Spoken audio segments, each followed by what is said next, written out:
AFTV, we got... cheer up, mate. It's hard to cheer up. You know what? I can't even run jokes right now. Do you know what the thing is, Robbie? Right? I'm telling you, yeah. I actually get worse and more angry the longer after the game it goes. Usually, me too. You know, back in the day, I used to get really angry after a game, but then I used to calm down a bit later. Now I'm getting more and more angry because it's like I'm sitting there thinking over everything that's gone on. And I'm seeing clips of things that have gone on, and it's pissing me off more. Did they deserve it? Who? What them? No. They deserve it. I think I was saying in one of the interviews that I reckon that had they have not have got that winning goal, their fans would have been ripping into them for their performance because they were very negative. I was disappointed that we were drawing and we were. We draw the game. I think all of us were here, but in years gone by, there's sometimes we've been at Spurs and we're like, yeah, you know, secretly, we won't say it out loud, but secretly we're like, yeah, we'll take the 1-1 now. It's cool. At least we get because we played poor. Yeah. In recent times. I was sitting there and I was thinking, nothing less than a win today. Nah. These lot, they ain't showing nothing. They're nothing. And for them to win it, let them. They're all it really does remind me of that Brighton game. They're loving life. Oh, North London's white and all that. Shut up. It's only white because you're getting your bags of powder out, you fucking clowns. Bunch of wankers, man. I can't stand them. Yeah, go and win 2 league titles at the Emirates. Go and beat us in terms of trophies. Then North London will be white. What more do you want me to say on it? Let them have their little 5 minutes, man. Go fuck yourselves. You'll be back in your shadow soon enough. Fucking knuckle-dragging cavemen. All right, that's the DT I know. Right, let us get into the player ratings. Right, Martinez in goal. My man of the match. I thought he was brilliant. And I think right at the start of the game, he saved us when Harry Kane was through. Look, do you know what the thing is with Martinez is that we're not missing Leno. And that's the biggest compliment that you can pay him. Do you think he went down too soon for the Son chance? Did he go to ground too soon on that chance? I'm not sure because... If we're being very critical. If you're being overcritical, I think. Looking at it, it's one of those where the player normally does slide it under you. You've got to kind of just say it's a good finish. But let's, go right back to how the chance was, manufactured. All right, Martinez has had to react quickly to a situation that he shouldn't have been having to react to because of squarehead. Okay, so what are you giving him? What, Martinez? 9. Because he also kept the score respectable at the end. Yeah, because at the end they could have had more. Once we started pushing, to try and get an equaliser. It was always going to happen. Okay, right, let's move to those 3 centre-backs. We'll start off with, let's start with Kolasinac. Who gave that? 0. I'm not taking the piss. What do you want me to give him a point for? For getting his kit on the right way? Seriously? What do you want me to do? Honestly? 0. You go and make that kind of error in a North London derby that costs us the game. 0. You're lucky it's me that don't pull up and chase you. Seriously, it's pissed me right off. David Luiz. 1. Calamitous. Again, what do you want me to do? It's like we just hired Sideshow Bob. Just good game, bad game. Good game, bad game. No consistency. It's just no consistency. None at all. It's like the weather in this country. No consistency. Beautiful today. It pissed down tomorrow. Yeah, I hear you on that. Mustafi. 1. Same again. Mustafi turned into Mustafi of old. Diving in everywhere. Did you see that one when the one when he dived in near the end, where he dived in on Kane? Mate, honest to God, he would get a 9.9 in the Olympics for his diving. Nickname him Tom Daly. It's perfect. Schoolboy defending. And they're rolling around everywhere. This is a World Cup winner, remember that? 1. Bellerin. I feel that he was probably one of our best outfield players. Credit where it's due. Well. I felt that Hector done everything that we've been criticising him of not doing. We've been saying, stop going backwards, start attacking, start stretching the play, attack the bylines, getting crosses. He did exactly that today. Didn't deserve to be on the losing side. Maybe the fact that he's got competition now. Spurring him on, innit? Yeah. Oh, don't use that word, spurring. Yeah, him why'd you say that? Do you know what I mean? It's either that or he's enjoying planting trees. Well, he ain't gonna be planting he ain't gonna today. plant none now, is he? Yeah. He should make the defence by trees. Do you know what I mean? That's a good shout. Let them pay for it all. No, because you know what? They'll probably end up buying Christmas trees because they're giving out fucking presents. Clowns.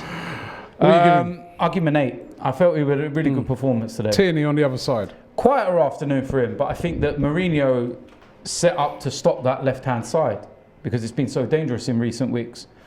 Solid. Didn't make any mistakes or anything. Just couldn't get into the game as much as he would have liked when he attacks that byline and puts crosses into the box and whatnot. So, 6. Xhaka. Sloppy in a couple of places, but at the same time, he was good in a couple of places. Like when he won the ball for the goal. Yeah, brilliant. It's the same thing again. Kind of mixed emotions about his performance in some respects, but. I feel sorry for the midfield in a certain sense because we're having to play 3 at the back, which takes away an extra midfielder in the middle. And it's kind of showing at the moment because we are lacking that killer piece, that little bit that can really open the chances for as well as we're doing. But I'll give Xhaka a 6 as well. Ceballos. I felt he was really good in terms of, trying to make things happen, creativity and whatnot. But again, I think that if he has some real support around him, then he could be a very big player, whether we can keep him for another year or not, because I do like the look of what he's doing he's under developing Mikel well. Arteta. Yeah. I really do like him. So I'll give him a 7. I don't think his performance was as good as Bellerin's, but there were some really good moments to, again, walk away from and take positivity out of. Okay. Pepe. I felt it was a frustrating afternoon. Last 15 minutes of the first half, I think he come alive, but then that was because the ball was being played how he likes it, which is in front of him, and he can cause problems. And then in the second half, he just didn't bother get going. And when you've got a fullback on a yellow card, who you've clearly got the beating of, not that the ref would have probably sent him off anyway. Ref would have probably, tickled his balls or something and said, "You're right, mate." The referee was a joke, but Pepe, I'll give him a 5. Aubameyang. Hit the crossbar. Hit the crossbar, had a good had shot. That great shot. Again, I think that he was targeted to stop on that left-hand side of ours because we've been linking well, and Tottenham played very, very deep to stop any balls over the top where Oba makes that run off the shoulder, which we've been doing really well recently. I can't give him more than 6.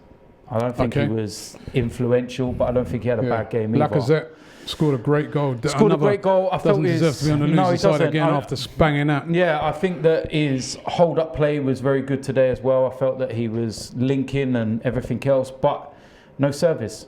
It's there was points in the game where we were even saying, why is Laka dropping into his own half? Because he had to try and be the link between the midfield. And that's the problem with us playing 3 at the back. We're losing that extra man in that middle area. So it's kind of, you're damned if you do and you're damned if you don't. We kind of got to try and play 3 centre-backs in there because with 2, we're even more shit than when we are with 3. So it's just kind of, you know what I mean? Damage limitation as best you can. All right, let's get onto the bench. Oh, sorry, what did you give him? Lacazette, I'll give him a 7. I'll give him a 7. I thought it was a good performance. I think it was better, and he hasn't let the misses at Leicester and stuff like that affect him. And it's another away goal. Great goal. Moving to the bench, didn't really get a lot of time. Saka. Not really on, but do you know what I like? I like the passion, the way he threw the ball down and a bit of fight. He's an Arsenal boy, Hairland. He will know about the rivalry from when he's been playing in the youth team. That will hurt him. I know it'll hurt him. Do you know what I mean? So, but in terms of marking, not on long enough to give anything other than a 5. Standing 5 for him, standing 5 for Willock, obviously, who came on late, and also, who else came on? Cedric.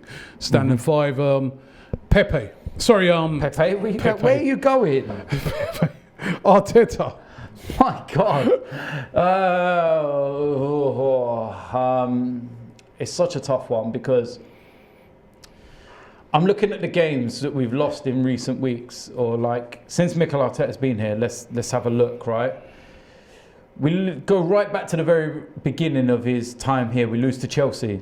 Why did we lose to Chelsea? Error. It was actually Berleno, the Jorginho one. Yeah. And then scandalous defending. We lose to Brighton. Why? Errors. You know, Man City. Player sent off. Player sent off. Errors. We lose today. Same. Errors. We haven't actually lost a game because... And we're not talking about... Listen, errors get made by defenders. But I think what people have to recognise is that I'm not talking about errors where the player's been a bit unlucky or there's been a bit of brilliance from a Tottenham player or a City player. I'm talking about today, Kolasinac is an unforced error. And when you make... to me, you can make an unforced error. I give you like one or two of them a season. Top defender, one. But when you're making them on a regular basis, we make them 1 or 2 a game. I'm sorry, you should not be. You can't be playing for a top team. How do you expect us to be competing and to get where we want to be? So that's why it's so hard for him. I think he's actually, like you said, he's only playing free at the back because he knows the defence is not good enough. There's no way Mikel Arteta's system. He don't want to play free at the back. 3-4-3. He doesn't want to do that. But he knows that he has to. He has to try and shore it up as best as he can. But like you said, it's like trying to polish a turd. I keep saying it. It ain't going to happen, man. You're not going to find fucking gold, are you? Do you know what I mean? So I'll give him a 7. 7. I felt that the lineup, you can question Saka.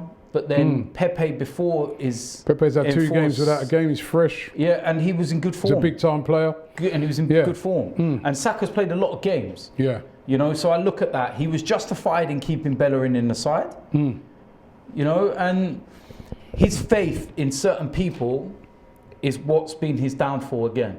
And I really hope now Mikel Arteta now has to be ruthless. Because, I've seen his interview as well. And he said that if we sort out the defending, we're going to win a lot of football matches with the way we played. And the reality is we will. But with that, it's a very, indirect way of him saying, look, I know my defence is shit. I've got a bunch of fucking clowns here and I'm trying to get fucking Stan to spend some money on the team instead of Wiggs. So, do you know what I mean? That's the best way of putting it in our terms. All right. Ref. Mate, don't get me started on the ref again. It wasn't his fault we lost. But it doesn't excuse the fact that he was a fucking load of shit. All right, let's go and have a look at Harry Winks. All right, we're not talking about any kind of foul here. We're talking about he pulled the player from behind. Get a yellow card. It's an automatic yellow card. Letter of the law, it's an automatic yellow card. He allows it. 10 minutes later, he does it again. Identical. Pulls him back. Gives him a yellow card. First and foremost, if you'd have done your job properly from the first instant, he would have either been sent off, or he wouldn't have done it again. He wouldn't have touched him. He wouldn't have touched which him. means Laka would have been away because it spun him. You allow these players to keep getting away with it. You know what I mean? It's like you give someone enough rope. You know what I mean? They're just going to keep grabbing onto it. Same when we played Brighton, that guy that plays centre midfield. Foul after foul after foul after foul. Nothing. Same against Leicester the other night. Fouls, key areas, no bookings, nothing. You know, players that should be running the tightrope in key areas. Not a thing. Fucking zero. Because he's a prick anyway. Okay, so that's the player ratings. Do you guys agree? Jump into the comments below. What can I say? Disappointing. Very, very disappointing today. Because that's not a game we should have lost. Robbie here from AFTV. We just got to say a big thank you to everybody who follows us across our various channels. Over 1 million followers on YouTube. Don't forget, you can now also catch us on Reddit. We're on Reddit, so get involved with us on Reddit and also on TikTok. Keep it AFTV, baby, right here.